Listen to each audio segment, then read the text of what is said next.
War. War never changes. Except for when Fangraphs or Baseball References makes changes to their war formula. I was watching a baseball video the other day and they brought up war, and I thought, how is war calculated? It is used a lot to try to say how good or bad a player is, but I don't really know how they arrive at that number.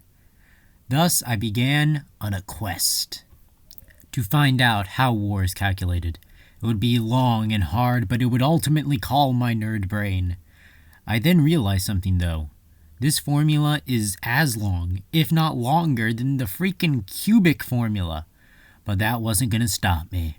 I was on a quest, and this quest meant trudging through articles and articles of algebra. It was time to become that dude from It's Always Sunny in Philadelphia.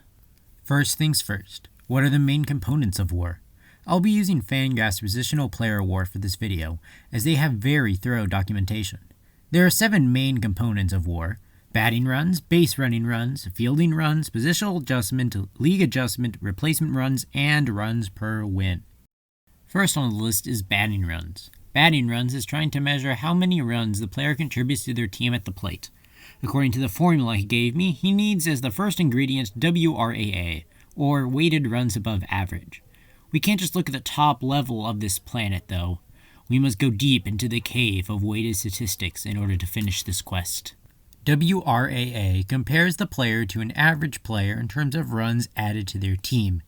The main part of WRAA is WOBA, or weighted on-base average. So let's find out what WOBA is. WOBA is a massive dragon. WOBA is kind of like on-base plus slugging, except it weighs the base hits instead of treating them all equally. How is a weight calculated though? Well, that isn't very simple. It isn't simple at all. In order to calculate a weight, we first need a run probability matrix, and these things are super cool. Fangraph provides one, so I'll use theirs to illustrate it. A run probability matrix simply tells you the expected number of runs between the current situation and the end of that team's turn batting. For example, let's say we have a man on first with 2 outs. We can expect 0.214 runs from this at-bat until the end of the inning. It's pretty simple to use. You're basically playing Battleship, both runners and outs. Now that we know how a run expectancy table works, we need to find the total RE value of a specific event, and find the average RE value by dividing it by the total number of that specific event.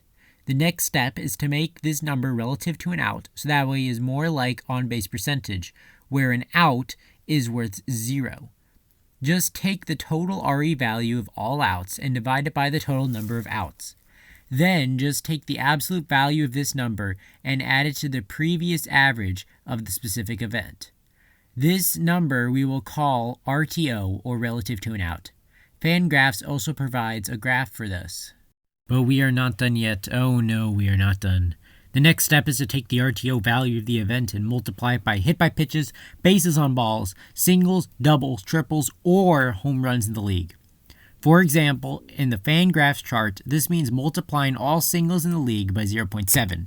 Then add each of the numbers together and divide this number by pretty much plate appearances minus intentional bases on balls. And also remember, we want this to look like on-base percentage though. So we take the league on-base percentage and divide it by this monster of a formula underneath in order to get the WOBA scale. And we're still not done. Take the RTO weight from before and multiply it by the WOBA scale, and we finally get a weight for the specific event. We do this for each weight and then multiply each respective weight with the amount of times the player did that respective event. After we add all these numbers together, we divide by pretty much plate appearances minus intentional balls on bases, and boom, we finally get WOBA. Okay. Now that the dragon of WOBA is slain, we can go back and start to brew WRAA.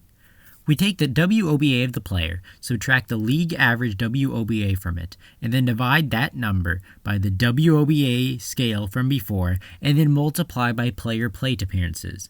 We have successfully brewed WRAA, which is the first thing in the batting runs formula. The next parts are pretty simple compared to the dragon that was WOBA.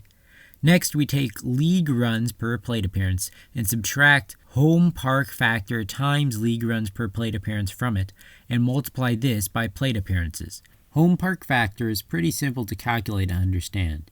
It is calculated by adding home park runs scored plus home park runs allowed divided by home games, away runs scored plus away runs allowed divided by away games, and divide those two numbers by each other and multiply by 100.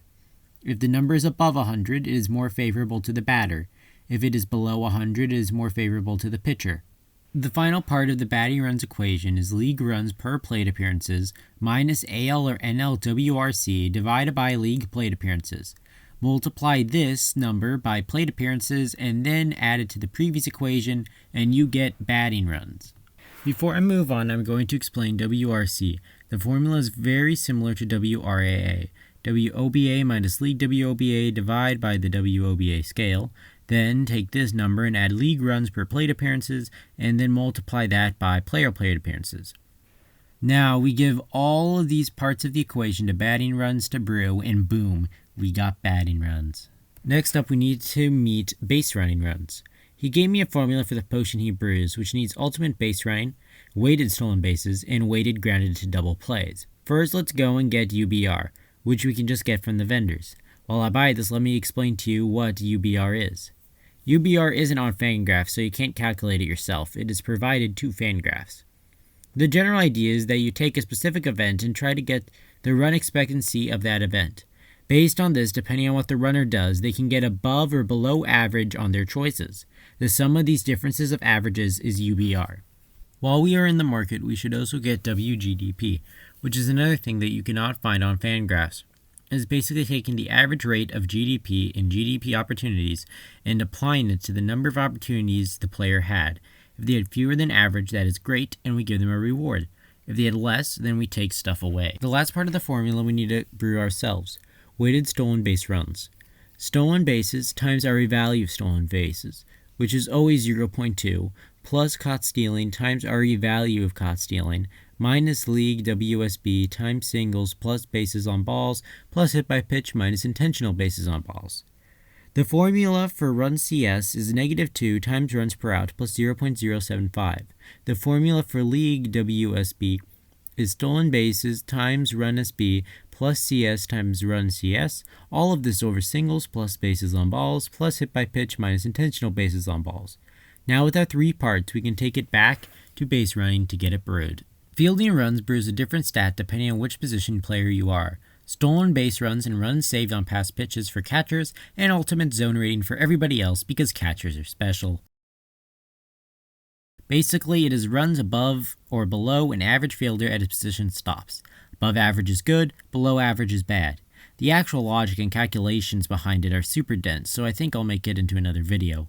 The gist of it, though, is that it takes the probability of making that catch or play and gives the difference between one and that probability to the pitcher. The sum of all of these is UZR. I cannot find anything on how to calculate RSB or RPP, which is very sad, but in general, according to the Fangraphs article, RSB is how many runs the catcher saved by preventing steals, and RPP is how many runs saved based on the difficulty of receiving the pitch. Up next on the formula is a positional adjustment, which is a slight adjustment based on the position the player plays. For example, it is much easier to play first base than it is to play shortstop because shortstop is a more demanding position. Fangraphs has a chart detailing the adjustments on their articles. This chart is only part of the adjustment formula, though, as you need to take into account the amount of games played at that position. Thus, the final formula is innings played at that position divided by 9 divided by 162 times the number from the Fangraphs chart. To get it for players who play multiple positions, just add up the positional adjustment for the positions they played in.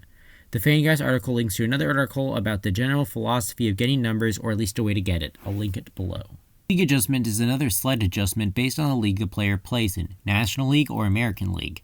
The formula is -1 times league batting runs plus league base running runs plus league fielding runs plus league positional adjustment divided by league plate appearances times player plate appearances. The second to last part of WAR is replacement level runs. This brew compares the player to a replacement level player, which according to Fangraphs is a very poor MLB bench player or a minor league free agent. Fangraphs has a replacement level of 1,000 WAR per 2,430 games, or one season of baseball. 57% go to position players and 43% goes to pitchers. The formula is 570 times MLB games played to that point, divided by 2,430 times runs per win divided by league plate appearances times player plate appearances. Runs per win is also the final part of brewing the WAR position, so I'm just going to kill two birds with one stone and explain it later. If you were to take the 6 parts of WAR and add them together, then you would get runs above replacement, which is WAR but on a different scale. You change RAR to WAR by dividing by runs per win. Runs per win is trying to find the number of runs to get a win. According to Fangraphs, it is how many more runs an 81 and 81 team needs in order to get to 82 and 80. The formula is 9 times MLB runs scored over MLB innings pitched times 1.5 plus 3. I assume the 1.5 and 3 are weights, or a way to get closer to another version of runs per win, Pythagorean. Yeah, that is 100% how you pronounce it, which I will link to in the description. The number is usually between 9 and 10. Once you mix all these parts together like the formula on screen, you get Fangraphs WAR. Hopefully you enjoyed this video and thanks for watching.